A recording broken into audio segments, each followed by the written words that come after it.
আজই আমরা দেখলাম দুর্গাপুরে এক ডাক্তারি পড়ুয়ার গণধর্ষণের অভিযোগ উঠল। আমরা সেই খবরের দিকে নজর রাখবো, সেই ইস্যুতে নজর রাখবো। তবে একটা বক্তব্য প্লিজ শুনুন। মেয়েকে রেপ করা হয়েছে, তোমরা জলদি চলে এসো। যখন আমরা এলাম, ঘটনাটা সত্যি এইভাবে ঘটনা ঘটেছে। কিছু আর বলবো আর কি। কথা বলতে গিয়ে বাবার গলা কেঁপে উঠল। সত্যি তো, মেয়ের বাবা হয়ে এই কথা বলা ভীষণ কষ্টের যে তার মেয়ে ধর্ষিতা হয়েছে।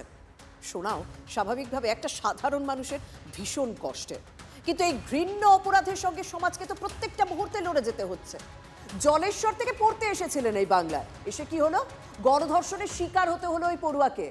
আবারও বাংলায় ফিরল আরজিকর কাণ্ডের ছায়া। স্টিচ পড়েছে, ব্লিডিং হয়েছে। মেয়ে পুলিশওয়ালা এসেছিল, এফআইআর লিখেছে। আপনি এফআইআর করেছেন? হ্যাঁ, কমপ্লেন কলেজ থেকে হয়েছে। কলেজ কি স্বীকার করছে যে এই ঘটনা ঘটেছে? হ্যাঁ, কলেজ স্বীকার করছে এই ঘটনা ঘটেছে। দুর্গাপুরের শোভাপুরে বেসরকারি মেডিকেল কলেজের দ্বিতীয় বর্ষের ছাত্রী। পরিবারের অভিযোগের ভিত্তিতে গণধর্ষণের মামলা রুজু করে তদন্তে নেমেছে পুলিশ। কিন্তু সবথেকে আশ্চর্যের বিষয় কি জানেন?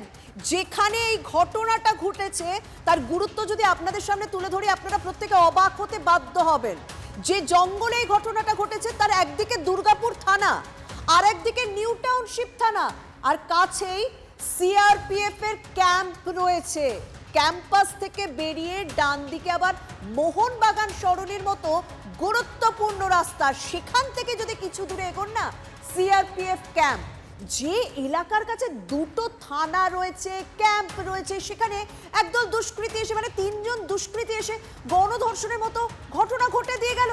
কেউ কিচ্ছু জানতে পারলো না, বুঝতে পারলো না। স্বাভাবিকভাবে রাজ্যের আইন শৃঙ্খলা নিয়ে তো প্রশ্ন উঠবে। সেখান থেকে আমাদের সহকর্মী প্রতিবেদন পাঠিয়েছে, এলাকার গুরুত্ব বুঝিয়েছে। দেখুন, দুর্গাপুরে মেডিকেল কলেজ পড়ুয়া, তাকে গণধর্ষণের ঘটনা ঘটেছে।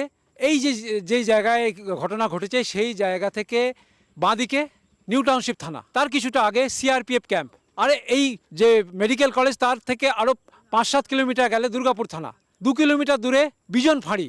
এত নিরাপত্তা, তার মধ্যে এই ঘটনা। এই যেন প্রদীপের নিচেই অন্ধকার। রাজ্যের আইন